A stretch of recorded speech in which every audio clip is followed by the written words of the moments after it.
महाराष्ट्राची हास्य जत्रा बघून पण मला एवढं हसायला येत नाही जेवढं ही गाडी दिसली की हसायला येतं.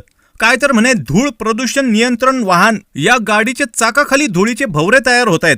या मशीनचा नेम लागलाय 45 डिग्री आकाशात. अरे तो पायथागोरस असताना तर तो पण कन्फ्यूज झाला असता या गाडीला बघून. अरे तो कटिंगवाला पण माझे केस बसवण्यासाठी 8 ते 10 वेळा केसांवर पाणी स्प्रे करतो रे. आणि ही गाडी मिली सेकंडमध्ये फवारणी करून धूळ नियंत्रण करणार. कसं काय करणार? कुठे होते धूळ नियंत्रण? बरं, यातून उडणारा फवारा निम्म्यापर्यंत खाली येईपर्यंत अर्ध्या पाण्याचं बाष्पीभवन होत आहे आणि निम्मा उरलेला फवारा मारला जातोय लोकांच्या दुकानांवर आणि घरांवर. अरे कुठली धूळ? अरे कुठलं नियंत्रण? 60 सेकंदापूर्वी ही गाडी इथून धुळीचे नियंत्रण करून गेली आहे. आणि हे बघा इथे हे धुराळे. ज्यांनी कोणी या गाडीचा शोध लावलाय आणि ज्यांनी या गाडीला परमिशन दिली आहे, मला त्यांच्या मेंदूची पप्पी घ्यायची आहे.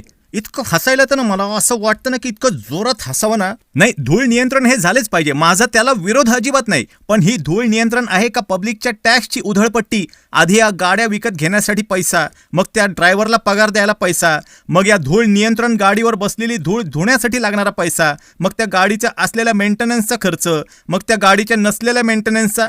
जाऊ द्या, कशाला तोंड उघडायचं उगाच. सगळ्यांना सगळंच माहिती आहे. यापेक्षा आपण रस्ते चांगले केले, उघडी गटारं झाकली, रस्त्यांच्या दुतर्फा झाडे लावली, एकदाचा काय तो रस्ता व्हॅक्यूम क्लिनरने स्वच्छ करून घेतला तर कशाला धूळ होईल बरं. पण कसं आहे ना, या गोष्टी केल्या तर कायमस्वरूपीची धूळ जाईल ना. लक्षात येते ना मित्रांनो तुम्हाला? तशी तुम्ही हुशार आहात, पण सबस्क्राईब आणि फॉलोच का करत नाही तेच मला कळत नाही. पालिकेच्या नावानं दाबून टाका आज ते बटन पटकन.